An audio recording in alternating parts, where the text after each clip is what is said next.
questions about, mainly we focus on video games, so the video game website. Just a few questions about voice acting in general. Sure, okay. Basically, a lot of our readers are based in the US and we do workshops, the ADR workshop over there. Just explain a bit about the workshop and what you do. Basically, the workshop evolved out of anime fandom primarily, but it certainly works for anybody who wants to be a game actor or any other voice actor, or any other actor for that matter. We start with a master class of several hours, and where we get people on their feet doing actual copy from actual projects from Los Angeles and New York. And then we select, by lottery, 12 people to actually be recorded into an existing anime scene. They're replacing the voice of a character in the scene's been pulled out, so they're mixed into the scene with the rest of the regular cast. With the original actors. And then what we do is we take them in categories, 3 people per category. We record their scenes, we edit their scenes, we put them up on the big screen, and we have everybody else who's at the convention listen to all 3 scenes and decide which one they think should get the job. So it's sort of a mock audition session. But before that, as part of the masterclass, we run them through copy for commercials, for audiobooks, for game dialogue, for actual on-screen dialogue. For narration. For narration, for everything. And then we take them in and give them this incredibly technical set of performances to accomplish in only about 15 minutes. We put them under a lot of pressure. Basically, what we're trying to do is give them a day in our reality, in our lives, in what it's really like to be a voice actor. It's not just going and seeing the project after the fact and going, oh heck, I could have done that. If it were that easy, everyone would do it. It's not that easy. By and large, they come through with flying color. We've seen some really talented people. Absolutely. And talent is wonderful, but we see a lot of enthusiasm, a lot of passion, and a lot of love. That's what we're looking for. Indeed. Is video game voiceover work different to that, for example, like a commercial or being on set of films? Absolutely. Explain about how it's different and mainly what changes from being in a studio to doing a commercial somewhere else, and how the day differs or how you're asked to do things differently. Well, the similarity is for everything based on money. Do it faster, do it cheaper, do it faster, do it cheaper. Doesn't matter whether you're on camera or off. And often that's the same thing. Faster is cheaper, cheaper is faster. Voiceover is much easier in many respects because you don't have to dress up. You don't have to do makeup. Well, it's making it easier than doing on camera. Yeah. Or theater, or someplace where you're going to be seen. You do have the luxury of showing up in jeans or cutoffs or whatever you like. So there's, and generally speaking, for voiceover, you don't have to show up on set at 5 a.m. Because most people can't even talk at 5 a.m. Which is a plus. But game acting as opposed to other kinds of voice acting, yes, even that is different. You're actually playing a character where usually the lines are pulled out of context. And you're just given the lines that you say, but you don't know what you're reacting to, you don't know what the scene is. Sometimes you're not even quite sure what your character is. They might say something like, well, this character is purple. Well, what character isn't purple, eh? And what sound does purple make? What voice does purple have? Is it a purple dragon, a purple troll, a purple soldier? So you have a lot of imagination that you have to bring to what is essentially pretty limited copy. And by the way, a very great many of the game directors are hired guns. They don't know the games they're coming in to direct. They don't have time to research an entire game. Someone that a team has been working on a game for perhaps 2.5, 3 years. Somebody comes in last minute to watch over the vocal performances. They may be lost too. But often they'll be working with somebody perhaps in the studio or somebody on a phone patch somewhere else is listening in. Somebody who knows the game will be advising the director, either long distance or there. And the director's real function is to do what we call speak actor. Make it comprehensible to the actor so the actor can bring out the performance. There's always a chain of communication, which usually works pretty well. Indeed. Any questions? In most of the major games now, the voice cast is done by celebrities. Yes, we know. What are your thoughts about that? Some of the performances are absolutely marvelous. Because as one of the things we say with our seminar is that to be a voice actor, first you must be an actor, period. If you're not an actor, you're not going to be a good voice actor. Not that voice acting doesn't have its own technique, and we understand why some of the film actors and whatever are brought in to do this. Some people are good at it, and some people are not so good at it. It's its own specific discipline. If they can do it, that's wonderful. If they can't do it, we can. You'd be amazed at the number of very accomplished on-camera actors who cannot read. No, they can't. If there's a paper in front of them, they cannot get believable words out of their mouth because they're organic and natural actors. Once they get the words in their head, then they say them as their character would say them. But to read, it's not a knack they have. It's a different kind. Yeah, It's just a different discipline.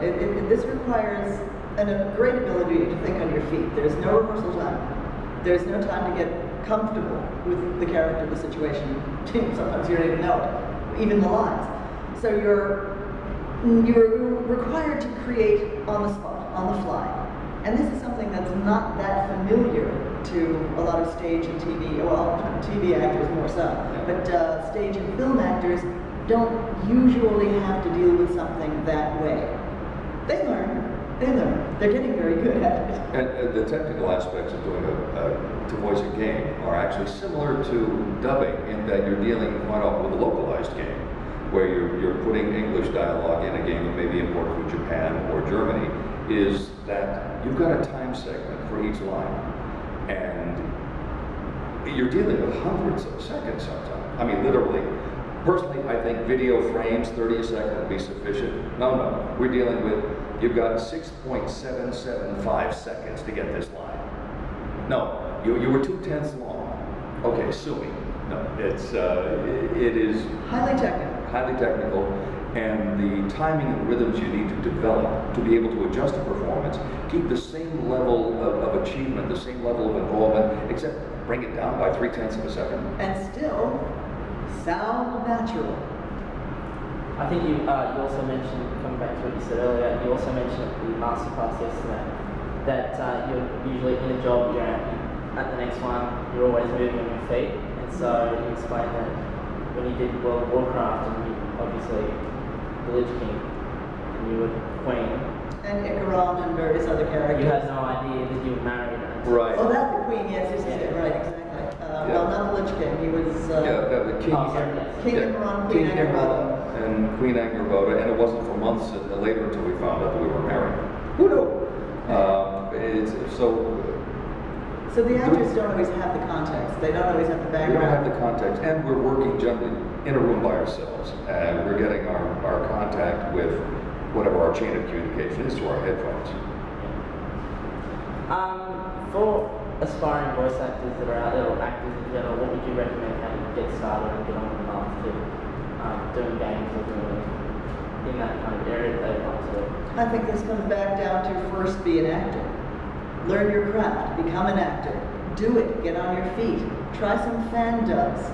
See how you do with that. But then when you want to go professional, you're going to need a home studio, you're going to need a demo, you're going to get out there and start marketing yourself. You have to be ready for the fact that as an actor, you're in a very odd position. You're not only the person in charge of the marketing and in charge of the advertising, you're also the product. It's a very intense part of the actor's life is to market yourself. It's you are running your business. You're the CEO and marketing and everything else. And it's very important for someone who wants to get into voice acting to understand a difference between I do some voices and I am a voice actor. Voice acting is not doing voices. Voice acting is making a character live. That character will have a voice, but you can't have a good voice without a character behind it. No, because we'll have no content.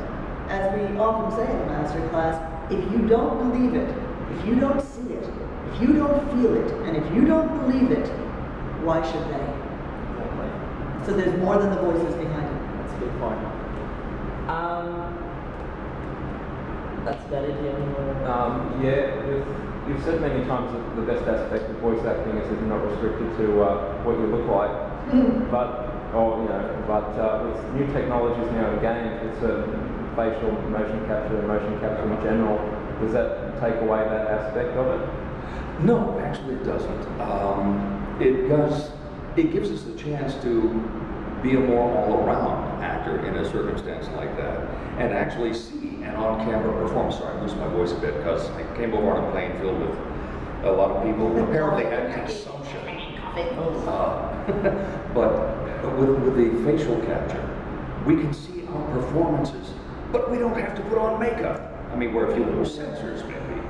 That's the male talking. I will tell you from the female perspective, if I know that they're doing, and by the way, there is a difference between motion capture and performance capture. If they're doing motion capture, not too worried. If they're doing full performance capture, yeah, you might want to be a little bit more concerned about your appearance.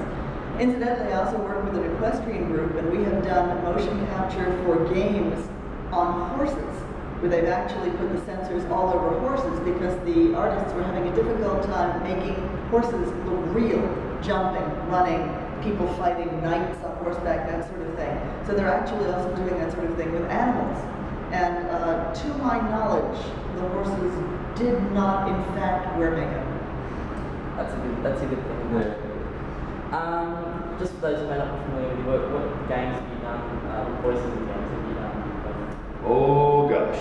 Well, we got Just all, a few, like Okay, just okay. all the Warcraft stuff. Yeah, okay, yeah. Warcraft 3 is when I started. Actually, I started with Diablo 2 with Blizzard. Warcraft 3. Okay, Diablo 2 was the Necromancer player character and Warrior, the caravan film. And actually, it's pretty amusing because here one of the guests at Armageddon Expo is John Rhys Davies. And when I did Warrior, I based my character on what he was doing before. And if you're going to steal from someone, steal from somebody good. So I did. Crackdown 1 and 2, the voice of the agency. Street Fighter, the whole series pretty much, I'm Seth. Xenosaga, I'm Margulis. Silent Hill, Shattered Memories, Dr. Coffin. At this point, I have to go online and check because I can't remember. Absolutely, absolutely. Also, there was Paraworld. Yes. Tarna, the Amazon Queen, and a lot of the ones I have a very bad memory for my characters. But I also started Diablo 2, came from Warcraft 3, and through all the Warcraft sequence. There was also Vampire the Masquerade Redemption, and Shadow Hearts Covenant, and good lord, we could just go on and on and on. The one thing though that is an advantage that he has over me and my sisters in the business is that if you look at most games, it is extremely male heavy. Most games are 450 bajillion men, 3 women. So those two of them are going to be probably 5-year-old girls leading the space armada. Yes, we did. One 5-year-old, one sexy soldier, and one old dying woman who basically her function is to look pathetic and fall over.